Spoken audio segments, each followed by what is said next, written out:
All right, Dr. Kevin Skinner here. I want to welcome those of you who are joining me live. Thank you for being here. I appreciate you taking the time to be with me today.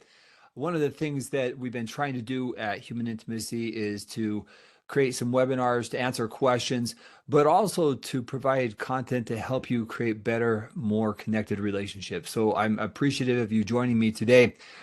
Originally, this week was going to be Amy Andrus. She was going to be doing support for people who've been divorced and helping them deal with dating after divorce. Unfortunately, she was not able to make it this week because of a family situation and tragedy with some of her friends. And so, anyway, I want to excuse her for that. But thank you for being with me today and being here live with me. And then those who are going to be watching this delayed, I hope you enjoy this webinar. If you've got questions, feel free to put them in the chat. I'm more than willing to answer questions at the end of our time together today. So feel free to do that. And then any questions I'll try to get to. Periodically, I'll stop and answer any questions that you may have. Today, one of the core themes that I'm talking about is how to create human intimacy across the lifespan. And in truth, to me, this is probably the most important foundational content that I create. And unfortunately, I think many people are doing it wrong. When we look at the work that I'm doing, I think one of the worst things that we do is we try to maybe stop unwanted behaviors. But one of the challenges that we have is people don't have the roots of healthy relationships. And as a consequence, without the healthy foundation, we create relationships that we're frustrated, we feel empty, and we feel alone and isolated. And so very problematic is we try to create connection, but we don't have the necessary skills or the skills to do that. So today I want to talk about the foundation. And if you have this foundation in place, I honestly believe that you'll be able to create more meaningful connections in all that you do. So as we get started, I just want to confirm if you could just put in the chat that you're able to hear me okay. If you could do that real quick, if somebody could just put in the chat that they can hear me, that would be helpful. I just want to make sure that I'm not speaking to myself.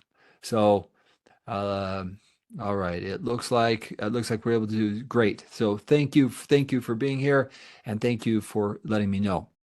All right, so I want to begin with a simple question. This is a question that I often ask when I'm talking with individuals, either in my session or when I train therapists around the world. And it's this question of really what we learned growing up.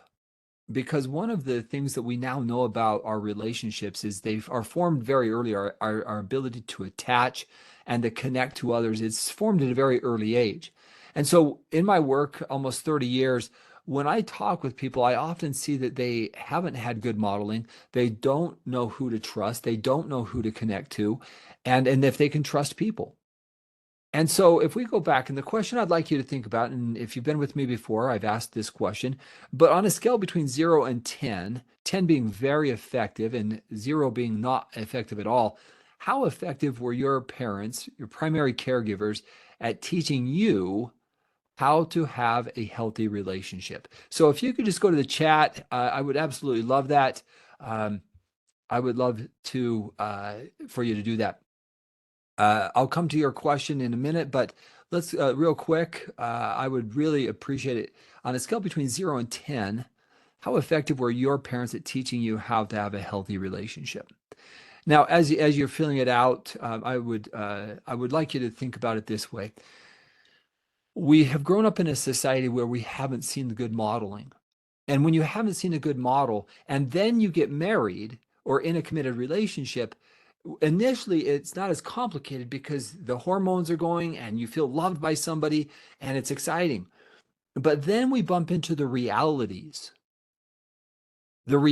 of challenges, paying the bills, taking care of children, not spending time together. Our most basic needs are not being met. We feel alone, we feel empty, and we start fighting and we start arguing. And because we haven't seen a great role model, we typically do what we've done before.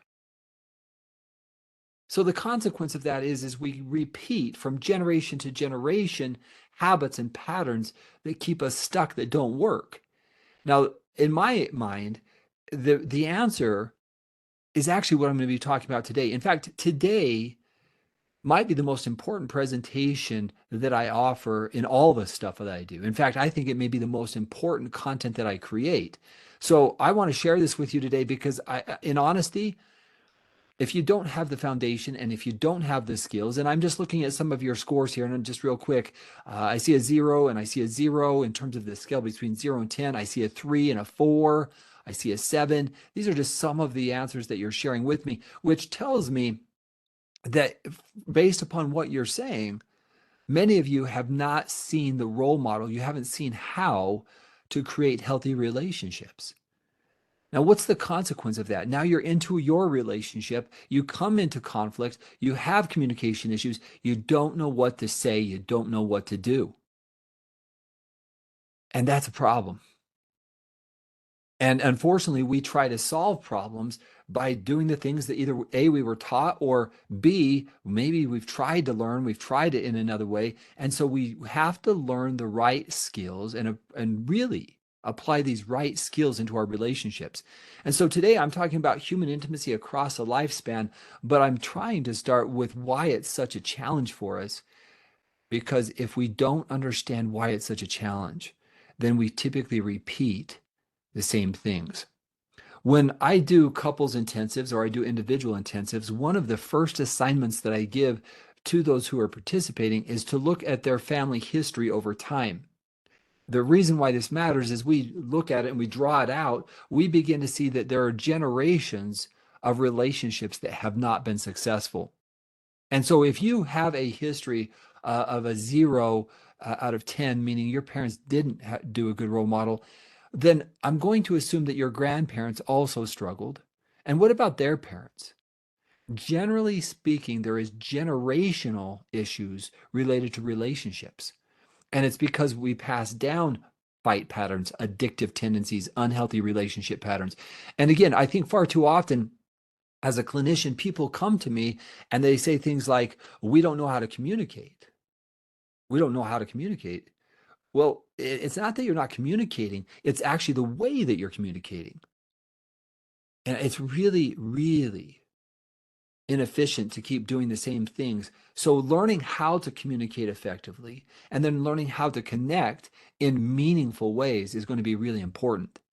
So again, if you want to learn how to do this, you really need to create the foundation. And this is where I think, again, so many people make mistakes is they're trying to stop unhealthy behaviors. They're trying to communicate more effectively, but they don't have the tools and they don't have the skills. And they unfortunately keep doing the same things over and over again. And it just doesn't work. And so they get discouraged. And if you look at our society, we have so many people who are going through difficult, painful relationships. Many are getting divorced and they don't know how to do it differently. And it just doesn't have to be that way. It doesn't have to be that way. If we learn the right skills, if we learn how to do it properly, we don't have to keep escaping away from unhealthy habits and unhealthy behaviors. So that's my intro to today's presentation. Now I'm going to turn my attention to what I call this human intimacy across a lifespan.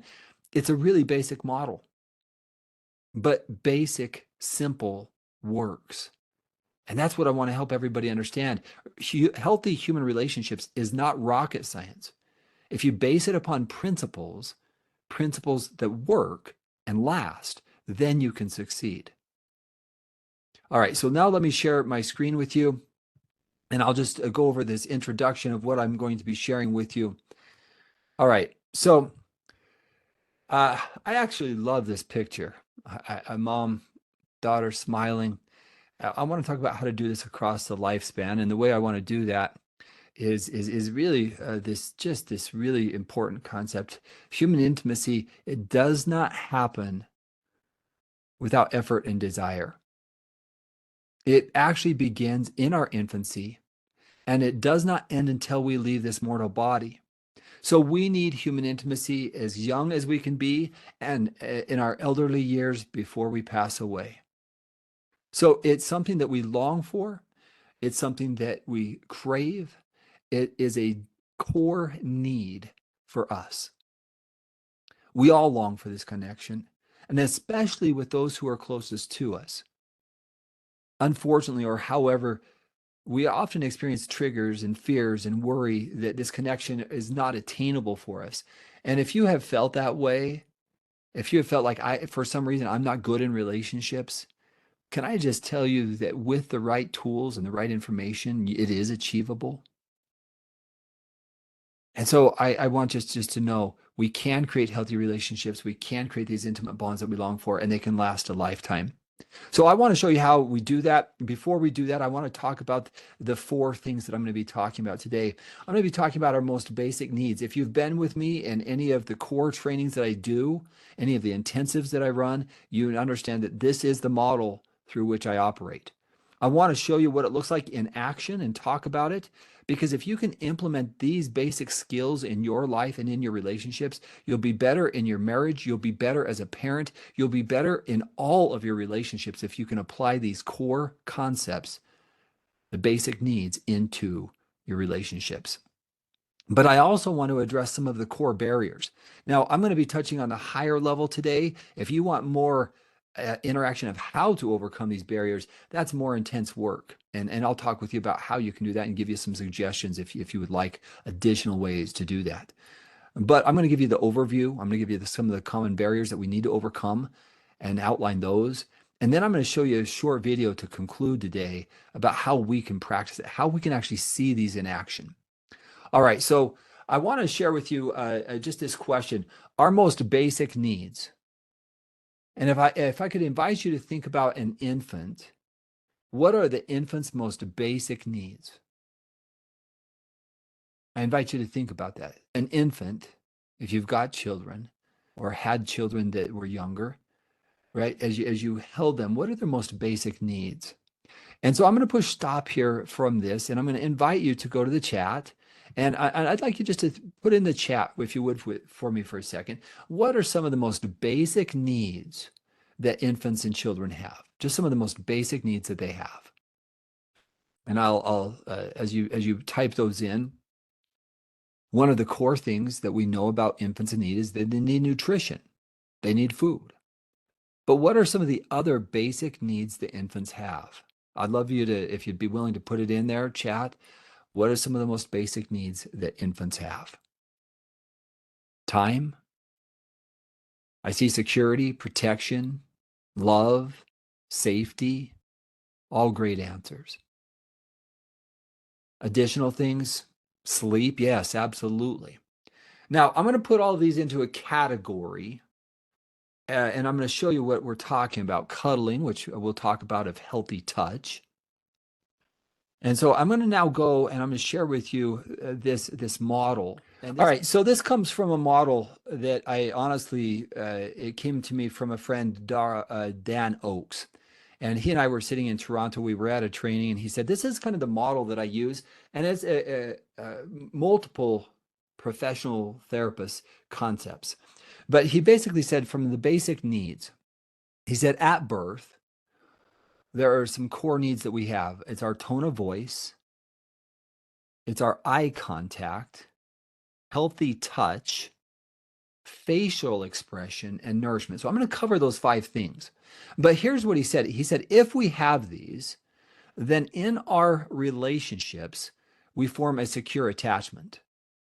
If these things are not present, then we form what's called an insecure attachment, which in our professional field, we're more anxious, we're more avoidant of connection, and in some cases, we're more dismissive because we don't believe that our most basic needs are going to be met.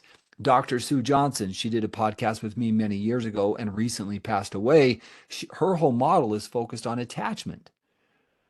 See, if I turn to addictive tendencies, if I experience life traumas, if I don't know how to trust people, then I'm most likely forming an insecure attachment because I don't trust people. People let me down. People are going to hurt me. And so I hold back. In contrast with a secure attachment, how do we talk to infants? What's our facial expression with infants? How about this touch? See, what happens in our relationships is when we have a secure attachment, we are confident, we are creative, we are curious, we are fun, we are playful because we relax in our environment. And then as we get older, we continue that model of expectation. But those of you who answered my initial question, the model that you saw growing up, and you said a 0 and a 0 and a 3, a 4, what we begin to find is we didn't have that secure attachment. We didn't have that model. And we've started forming an insecure attachment. So then we survive. We're more alert and careful because we don't know who's safe and who's not safe. And then we become more anxious and afraid. And then we go into self-preservation. This is literally the foundation of human intimacy. When our basic needs are met, then we form a more secure attachment. And when it's not, it's insecure. If you take anything else away from today, it would be this: help yourself by doing these things in your most important relationships. And if I was to ask you, when do we stop needing these needs met? Do we stop needing them at 19 or 20 when we, leave high school and go to college? Do we stop needing these things? Now, obviously, the answer is we always need these things. But if you show me an individual who has not had healthy touch, someone smile at them, eye contact, someone talking with them in a soft tone of voice. If you show me somebody who hasn't experienced that for weeks or months at a time, I will show you somebody who's most likely to be depressed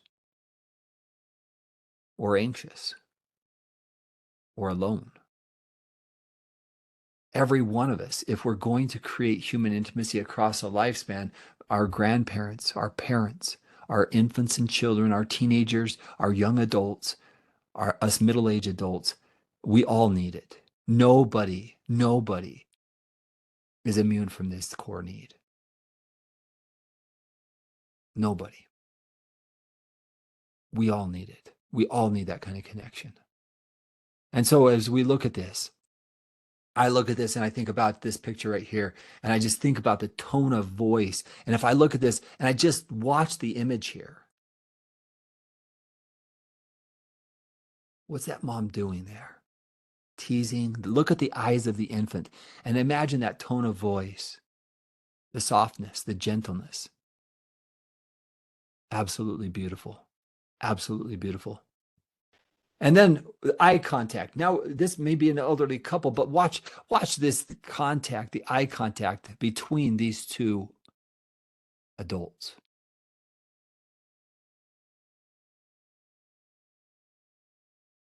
It never ends.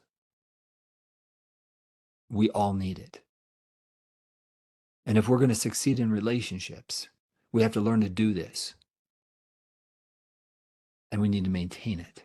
So we talk about tone of voice, eye contact. Number 3, healthy touch. Absolutely love this picture. A safe embrace.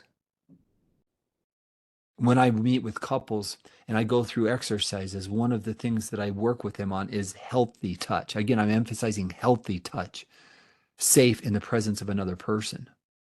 And if in your relationship you don't feel safe, then that is a core issue that needs to be worked on. And if you don't know how to do that by yourselves, then you need professional help. You need help to get there. And if you're uncomfortable with touch, you also need that help and that support, because healthy touch creates the bonding hormones that bind us together. And if you are aversive to healthy touch or to touch, we need to figure out what's happening to help you. All right, number 3 is healthy touch. Number 4 is facial expression. Love the smiles here. Absolutely love the smiles, the facial expression. Could it be any better? We smile at others. Our eyes, we connect with others. We wink. Our facial expression when we're smiling versus when we're frowning. We send messages and we read each other through our facial expressions. When I work with couples who are really struggling, their facial expressions are often one of frustration, of hurt, of disgust. And really, then we pick that up. And I don't want to connect because I don't know if you want to connect with me. And so even our facial expression, I can push you away with a simple look. Just noticing my face, in contrast with a smile, with my eye contact. which gets me to this next part of this, and that is we nourish the relationship. I love this example of a couple playing a game together. Every couple we need to nourish. We need to nourish that. Now, there's a question in there. What about a child with ODD? Yeah, we might, oppositional defiant disorder. They might not want this kind of touch because it overwhelms them. So, yes, in that situation, Nancy, we do have to be careful because they may not embrace that. They may not want that. So, we have to find ways to adapt it, but still our soft tone of voice and an appropriate touch, but being very careful that it doesn't overwhelm them. And so we have to adapt to situations like that, clearly. But ultimately, we learn to communicate with each other and understand each other's needs. It's the concept we talk about here is attunement, meaning we're attuned to the needs of the people around us. So either we're connecting or we're not. And if I'm not connecting, why not? Fears, anxieties, worries, you're going to hurt me. I don't know how to communicate. And again, I want to emphasize more often than not, when couples aren't doing these things, they don't know how to do them. And that's where you need extra help and extra support when you don't know how to do these things. So that's where we learn to role play. We learn to pre-think of how to do this. And that's really skill development. We have to learn those skills. And unfortunately, we overlook these things and we don't have the foundational skills. And then we try to be relational. And often we fail miserably because we don't know how. So those are the 5 core basic needs. And now I would invite you to think about, am I doing that? Are we doing that in our relationship? Do I feel comfortable doing it? Maybe, maybe not. What would it take for me to get there? These are the types of questions that we need to be asking ourselves. All right, so I'm going to push pause here, see if you have any questions. If you have questions, I'd love to answer any questions that you have. So again, feel free to put your questions there. While I'm waiting to see if you have any questions, let me just continue on this concept. When we have these most basic needs met, then our body relaxes. And so what I would say then is, when our body's more relaxed, then in the presence of other people, we are more playful, we have more fun. And so again, I'm inviting you to think about your process in relationships. Am I protecting myself? Am I comfortable? If I'm not comfortable, what's the barrier? And if you don't know how to overcome the barrier, that's where you want to talk with professionals. Because these things don't just go away. You learning how to have meaningful connections, learning how to work through these issues, that requires time and effort and skill and practice. All right, so I don't see any questions coming in at this point, so I'll go back real quick to all right, so now I want to turn our attention to the barriers that prevent us from creating this human intimacy across the lifespan. And one of the biggest barriers is when we've grown up in that kind of a home or an environment, or in our adult years, we've been hurt, then we've been hurt and we pull back from connection. And that's where we need to do self-work. And often when we do self-work, that means we have to overcome the tendencies that we created when we weren't connecting. So if I come clear back here to our most basic needs, if I come here, if I come back here, then when we look at this right here, this insecure attachment, and then we survive, we're on alert, we're careful, we're anxious and afraid. These are the things that we have to overcome, because usually when these things are happening, we develop unhealthy coping mechanisms. We turn to addictive behaviors. We turn to food. We turn to numbing out. We don't connect. We don't socialize because we don't trust that that's going to happen. So when I work with couples, when I do intensive work, this is the model that I work from, because when they learn how to do this and couples learn how to do this intentionally and they create the habits and the patterns, man, we're off to the races. But the how to do that and how to let down the barrier, that requires effort. And it requires us to learn how to listen to our bodies and how to create a safe environment for our partner. And we need to be able to create that for ourselves, a place where we feel comfortable opening up. And that means we have to do some self-work to get there. All right, so now let me move forward a little bit.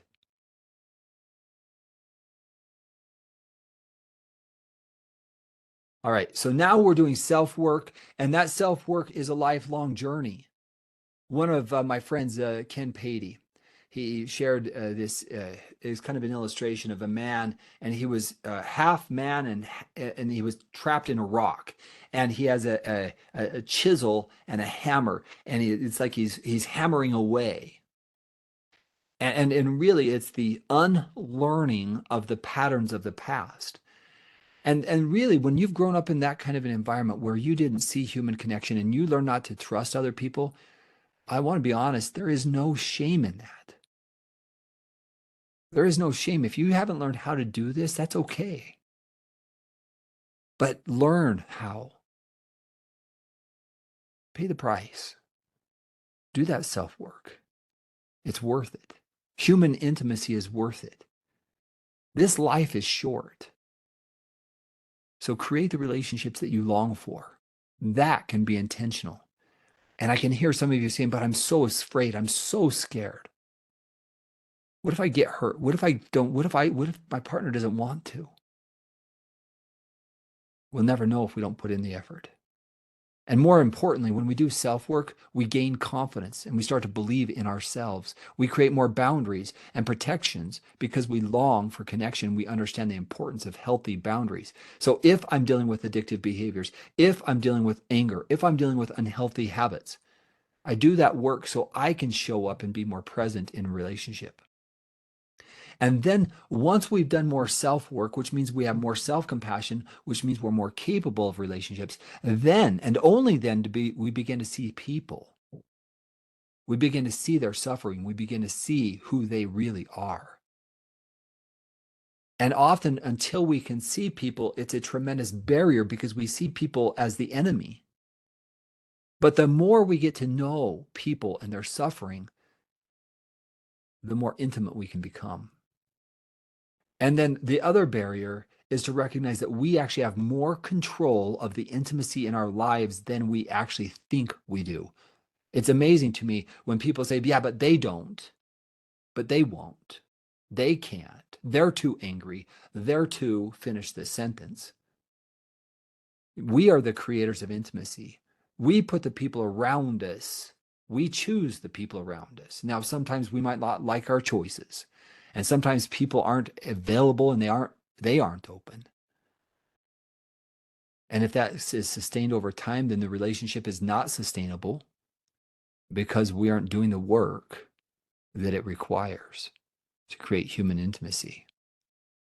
But ultimately, we are the creators of intimacy in our lives. Don't turn that over to someone else. Don't turn that over to anybody but you. But you be the person who is the creator of intimacy in your life. Develop the skills. And then, as a part of that, address your fears. If you have a fear of intimacy, if you have a fear that you can't do this, regardless of your circumstance, address those fears. All right, now, a question that I would invite you to consider: do I make it easy to love me? This actually comes from I was listening to a podcast by Tara Brach. She does some great mindful meditations, and she was doing a meditation, and one of her questions was, how easy do I make it for others to love me? Now, these are the self-reflection questions that we should always be asking ourselves. This is what we call a feedback analysis. When I look at my situation and I'm looking for feedback, and I ask the question, do I make it easy to love me? Well, am I closed down? Am I shut down? Am I afraid to open up? Do I listen? Do I have empathy? How about compassion? Can I be with others in their suffering? These are just self-reflective questions. And if you can't or you haven't been, it doesn't mean you can't do it moving forward. A few years ago, I was running a men's group. They were dealing with addictive behaviors. And we were talking about understanding the pain that they had created in their lives, in their families' lives. Anyway, as we were talking about this situation, I asked a similar question, and this person said, it doesn't matter what I do. My partner's always angry at me, and it doesn't matter what I say. They never understand me. It feels hopeless and helpless. And so we role played, and that's one of the core things that I do is I role play with people so they develop these skills. Again, you can't do what you don't understand, but when we role play, we get real. We have real meaningful conversations. And so he and I sat and we role played, And I said, I want you just to go home and I want you to ask your wife this question. And pose it this way. He had been unfaithful to her. And I said, I want you to pose it this way. You know, throughout the last few years, I've been very defensive. I haven't really listened to you very much when you've expressed your pain. Most likely it's because of my shame. I haven't been good at that. And I guess what I'm learning right now is I need to get better at that. And so I'm going to ask a question. And again, I haven't been good at this. I'm going to do my best to stay present and to listen to you because I haven't done that and I haven't done it well. And so we role played until he did. He went home and he did that. The next week he came in and it was one of the most incredible experiences. He opened up to the group and he said, I would just want to tell you, I was scared to death to go home and do what we role played with Dr. Skinner last week. And so here I am, I did it. And my wife, she was kind of stunned that I acknowledged that I wasn't able to do it. And then I just sat and I listened. I said, I just want to understand. So I'm here to listen. I'm just here to listen. I'm not going to respond back other than acknowledge it. I'm just here to listen. And he said, it was a breath of fresh air for our relationship.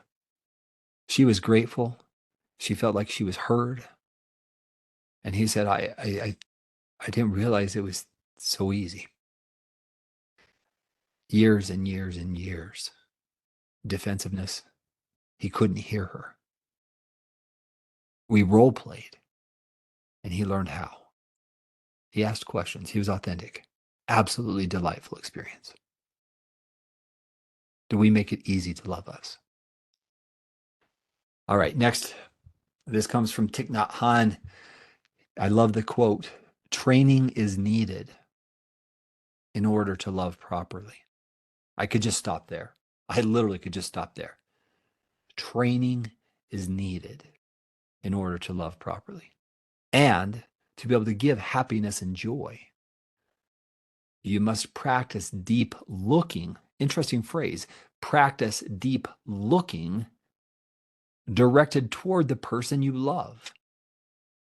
Because if you don't understand this person, you cannot love properly. Understanding is the essence of love. If you cannot understand, you cannot love. Powerful. Understanding is the essence of love. So, what is intimacy? Across the lifespan, it's allowing ourselves to be seen. Into me, see. If you don't allow others to see into you because you are upset, because you are into addictive behaviors, because you are angry, because you have secrets, because you don't want to be seen, because you don't believe people will love you, that's where we need more help. When we heal, when we have healthy relationships, we allow others to see into us. It's essential. Absolutely essential. Human intimacy is allowing ourselves to be seen and then being willing to look into others and see them. What I'm talking about today is the foundation of everything that I do. If you were to come sit in my office, any purpose, as a client, for an intensive, this is the model I'm talking about. You have to learn how. We can stop addictive behaviors. We can work through trauma. You still have to learn how to be relational. You have to learn how to let down the guard. You have to learn how to be an intimate human being. Far too many people, I think, are approaching it. Just stop the behavior, address the trauma, overcome the disconnections, learn to communicate more effectively. But ultimately, we have to learn how to be intimate human beings. All right. I'm going to stop my screen now for a second. If you have questions, I would be willing to answer any questions that you have. Feel free to ask your questions. Yes. So here's the question. Dr. Skinner, how long does it take after registration for a couples intensive that we receive approval to attend?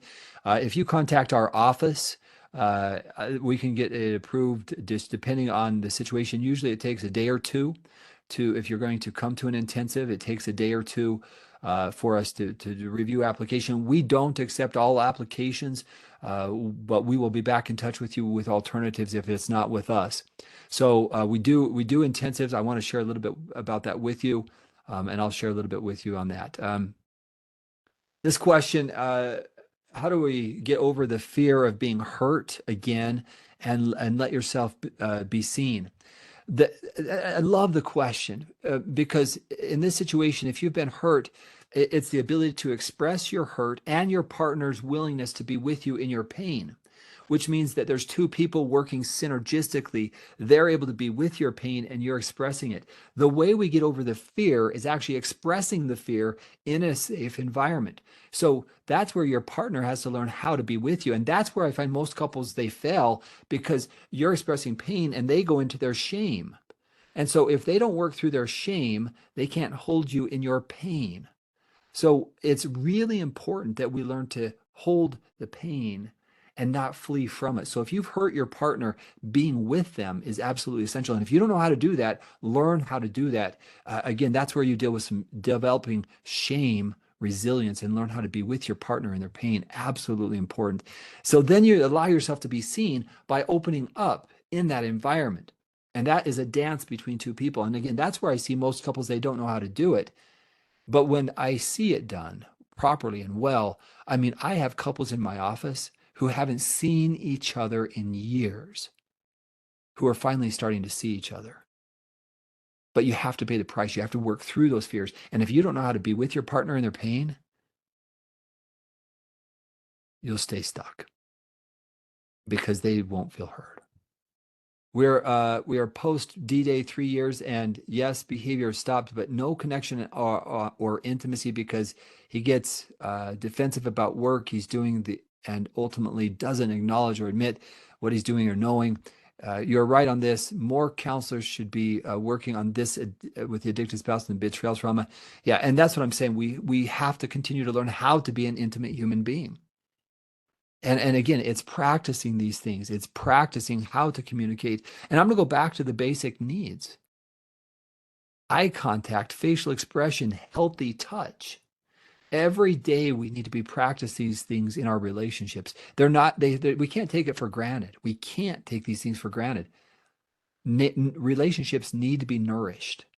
If we were in making an analogy, my friend Wally Goddard talks about it as if we were planting a garden.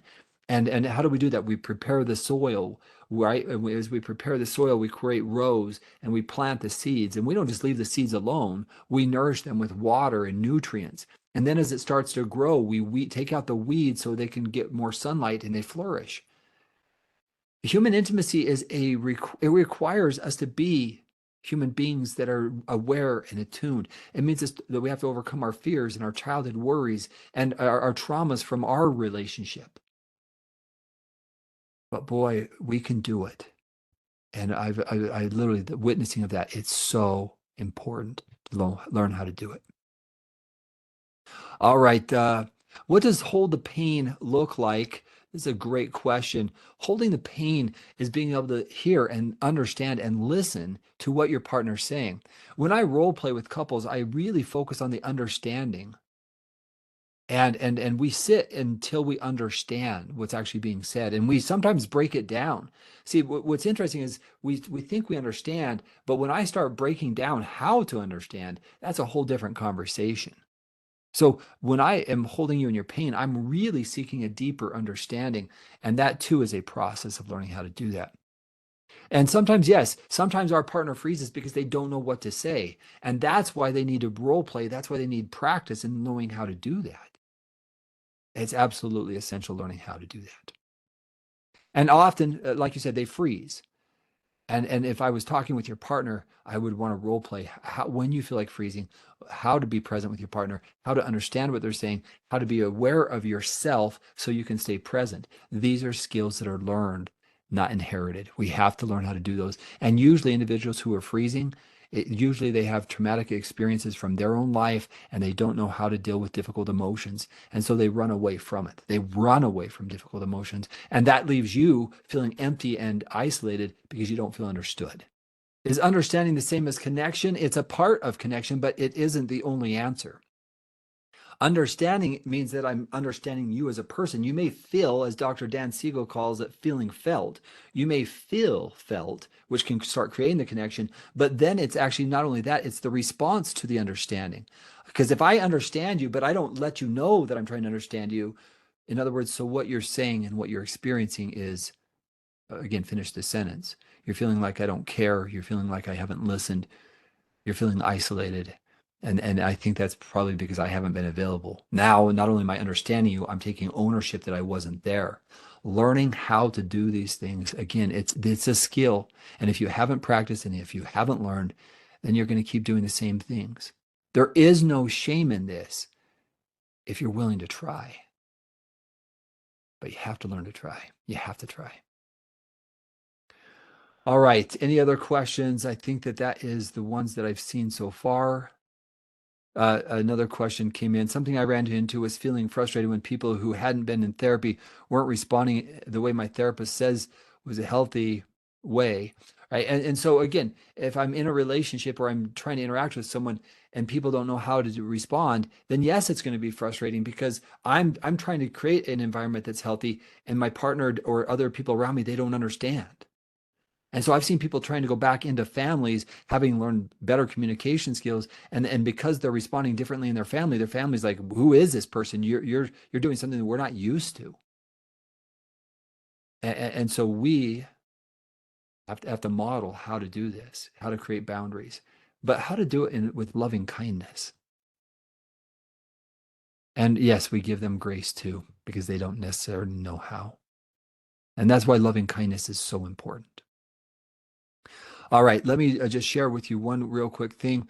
I want to share this with you just to help. I just want to give you a resource. The resource that I want to help you with is if you would like, and I'm not offering this to everybody, you guys who are here present, again, if you would like more consultation with me or my team members on where you guys can go next, if you're looking for a therapist in your area, if you're looking at ways that we can help you here at Human Intimacy, if you're looking to do an intensive, if you'll write questions at humanintimacy.com and say, I'm interested in learning more and talking with your team, I will send you a link where you can talk with me or one of our team members for a 15-minute free consult to help you get the resources that you need. We'll ask you a few questions so we can clarify your specific needs. And in order to make that time the most efficient and most effective, we'll send you out a survey beforehand so we understand what your needs are. And then we'll try to get you the resources, whether that's a therapist in your area or whether that's resources on human intimacy. Our goal is to provide as much resource and support as possible. So questions at Human Intimacy, if you just say, I'm looking for more information, then our team will get you a link where you can start helping us help you by understanding your specific needs. So again, if you want more guidance and direction, this is one way to do that. Do I do telehealth counseling? I don't do telehealth counseling, but we do have other resources. It depends on your specific needs, but I can't cross over into other states and do therapy. I do have educational support and educational courses. I do have people come out to our office for intensives. So all of those things are things that we offer. But if you're interested in learning more, send a message to questions@humanintimacy.com and we will be in contact with you. Again, we're not offering this to everybody. You guys are the ones showing up. You're the ones who are asking questions and participating. So we'll do as much as we can to support and help you. Yes, this recording will be available later, probably tomorrow morning. It will be released to everybody who hasn't had a chance to watch it, who sent us their information. So if you are watching this, again, thank you for sticking with me and being present. If you've been divorced, we've got Amy Andrus who's going to be doing a session on Monday. And then we'll continue with these webinars. You should be seeing the dates in July of our topics. If you have topics that you would like us to address, feel free to also send that to questions@humanintimacy.com. Yes, do you do intensives for single females, just like trauma attachment focused? Yes, we do. We do intensives specifically for individuals as well. But again, send us some information, and we'll guide you to what we believe would be best for you after we've gathered information. So yes, we do intensive for singles. We do it for couples. It just depends on what your specific needs are. So what we do is we try to gather as much information to make sure we're giving you the right support and making sure that it's a good fit. Like I said, we don't work with everybody, but we do work with individuals doing individual intensives and couple intensives. So yes, we do, but again, it's making sure that it's the right fit. All right, everybody, thank you. I'll hang on here for just another second. If you have any other questions, feel free to put them in there. Again, if you want to get more information, you can do it at questions@humanintimacy.com. That is where you could send any questions you have, or if you're interested in talking with one of our team members. Okay, thanks everybody for showing up and being present tonight. I appreciate your questions and I appreciate you for participating. You guys take care, and I will look forward to seeing you again soon. If you haven't been listening to our podcast, I appreciate you listening to the podcast and giving us any feedback you have. In the meantime, may you be blessed in all that you do. Bye-bye, everybody.